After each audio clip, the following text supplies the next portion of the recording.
Ce sont de jeunes hommes, souvent à peine sortis de l'adolescence, qui ont laissé derrière eux leur famille, abandonné leurs projets, portés par le souffle de la liberté. Des images rares, filmées au plus près des maquisards à l'été 1944 par Félix Forestier, caméraman de la Résistance, dans un décor au diapason de leurs aspirations. Fier, indépendant, le massif préalpin du Vercors est un navire calcaire aux allures de forteresse imprenable qui vogue aux frontières de l'Isère et de la Drôme. Dans l'épaisseur complice de ses contreforts boisés, dans les entrailles magnétiques de ses gorges, vibre encore le souvenir héroïque des 4000 combattants qu'il a abrités durant la Seconde Guerre mondiale, formant ainsi l'un des plus grands maquis de France. Le Vercors, c'est souvent un massif que l'on appelle une citadelle de liberté, et c'est vrai, par l'action qui s'est passée ici durant la Résistance. C'est ici qu'ils vont apprendre, non pas à se battre dans un premier temps, c'est pas le premier propos des maquisards, mais surtout apprendre à survivre dans ces montagnes que pour la plupart, ils ne connaissent pas. Et c'est comme s'ils avaient laissé des empreintes, une énergie incroyable dans les montagnes du Vercors. Leur présence, elle est discrète, comme elle l'était à l'époque, mais elle est bien là, et aujourd'hui encore, près de 80 ans après.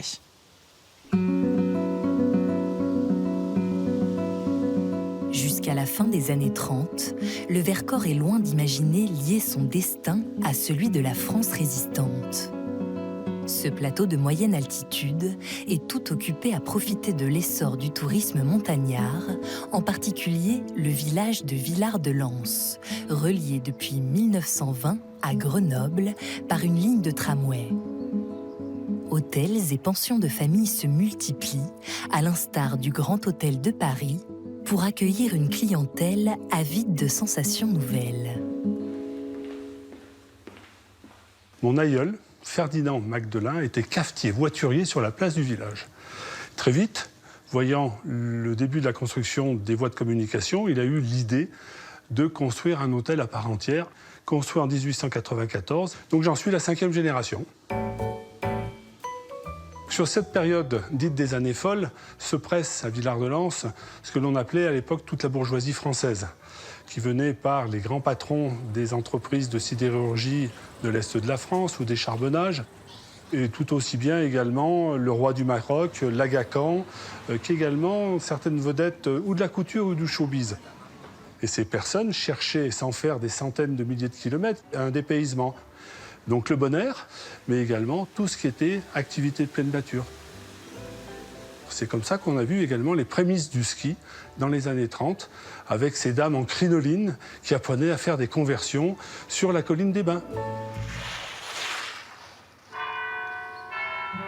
Cette tradition d'accueil fait du village une destination de choix pour les réfugiés lorsqu'en 1940, le gouvernement de Vichy installe son régime autoritaire en zone libre. Opposants politiques, juifs, ils viennent se placer sous l'ombre protectrice des sommets du Vercors. C'est d'ailleurs l'un de ces réfugiés, Eugène Samuel, qui va semer avec Victor Huillier, un entrepreneur local, les premières graines de la révolte. Mon père et le docteur Samuel se sont rencontrés à Villars. Lui, il était médecin à Pontoise. En 40, étant juif, il ne peut plus exercer. Alors il est venu se réfugier ici. C'était des amis à la vie et à la mort. Ils partageaient l'amour de la France. Les deux hommes recrutent dans leur entourage un petit groupe d'opposants au nouvel ordre établi et se réunissent discrètement à partir de 1941 dans la pharmacie de la femme du docteur Samuel. Il y avait un banquier, il y avait un hôtelier qui était l'hôtel moderne, Théora Couchot. Il y avait un paysan, Baudouin. C'était des gens qui étaient du bas peuple. C'était pas des politiciens. Eux, ils savaient ce qu'ils voulaient. Ils voulaient que la France soit la France, pas l'Allemagne. Voilà, c'est tout. Et s'ils se sont engagés là-dedans, et qui, au risque de leur vie, ça prouve quelque chose, ça. Parce que les gens qui étaient engagés là-dedans, c'était ou la vie ou la mort. Mais le temps presse pour organiser la résistance, car la collaboration du régime avec l'Allemagne s'accélère. En novembre 1942, la zone libre est envahie. Les Italiens, puis les Allemands, occupent la plaine en contrebas du Vercors.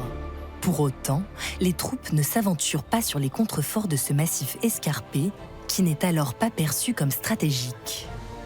Grâce à cette relative liberté de mouvement, une dizaine de camps de maquisards voient le jour au cours de l'année 1943, principalement alimentés par de jeunes hommes cherchant à échapper au service du travail obligatoire en Allemagne.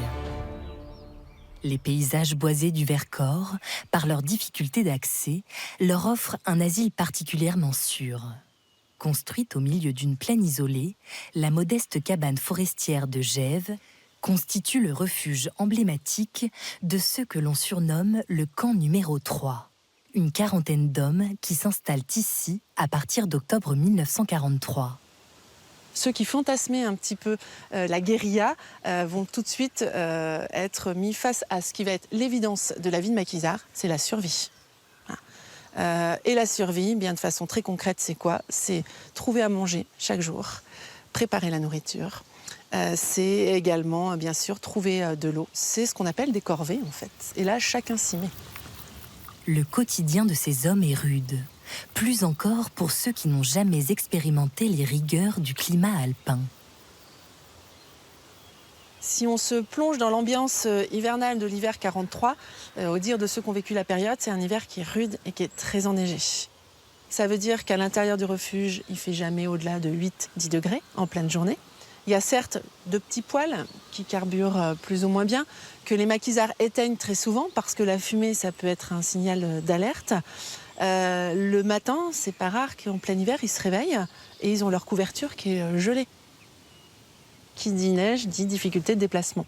Du coup, là, entre les locaux et ceux qui viennent d'ailleurs, bien sûr, ça bisque un peu parce que certains n'ont jamais mis des pieds sur les skis. Et c'est ça aussi dans un camp. C'est aussi des bonnes parties de fou rire, c'est l'apprentissage du ski, les bonnes gamelles, etc. Ça fait partie aussi de ces connivences qui vont se créer et cette entraide. Au fil des mois, ces camps se structurent au point que le Vercors commence à intéresser le gouvernement de la France libre en exil à Londres.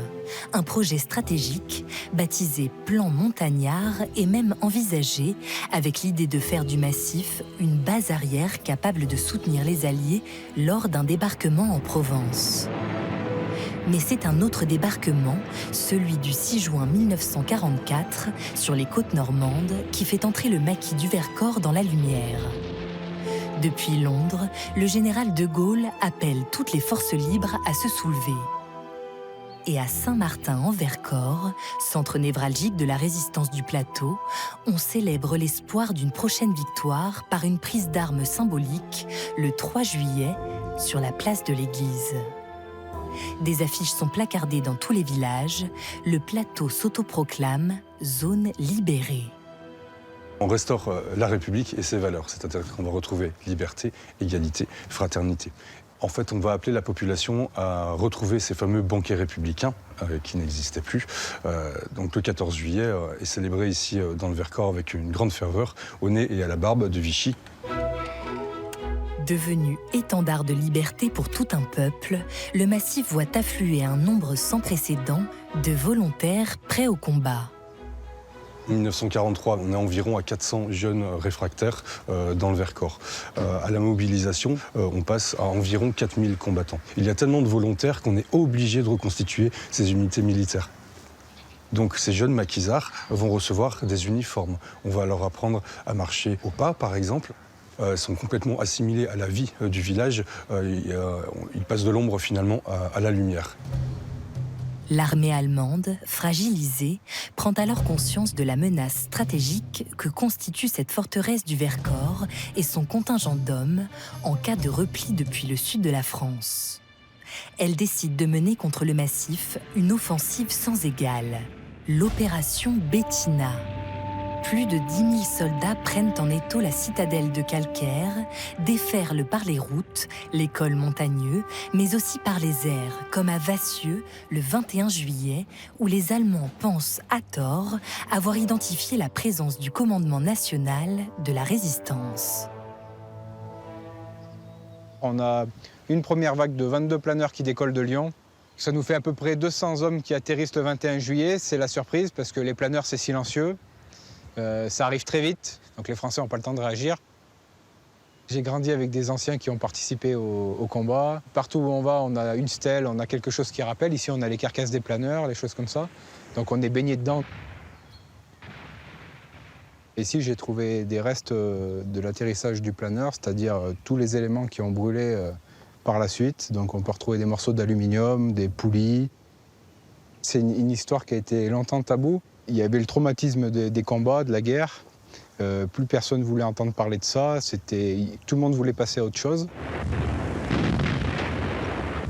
Il faut dire que l'assaut est particulièrement brutal. Ordre a été donné aux troupes allemandes de frapper vite et fort. Le village de Vassieux est presque entièrement détruit et les maquisards pourchassés sans relâche. Les combattants de la résistance, donc les maquisards, sont considérés comme des terroristes chez les Allemands à l'époque. Ce n'est pas des combattants réguliers.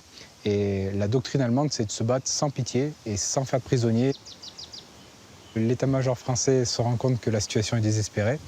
Au final, il décide de transmettre à tous les agents de liaison l'ordre de repli général, donc maquiser le maquis, c'est-à-dire faire partir les maquisards dans les bois et se dissimuler. Le maquis du Vercors est dissous et selon certains décomptes, la répression allemande fait jusqu'à 1000 victimes, civils et combattants confondus. 3 nécropoles, dont celle de Vassieux, sont érigées sur le plateau dès la fin de la guerre pour rendre hommage à l'engagement total de toute une population et notamment de ses résistants. C'était globalement des jeunes de 20 à 25 ans qui pesaient 50-60 kilos parce qu'il y avait des restrictions à l'époque et qui se battaient en short sous la pluie dans des tenues improbables et contre des Allemands qui étaient quand même des soldats aguerris. C'est dur à se mettre à leur place en fait. Ouais. J'arrive même pas à imaginer moi, c'est vrai que c'est quelque chose de fou qu'ils ont fait. Ouais.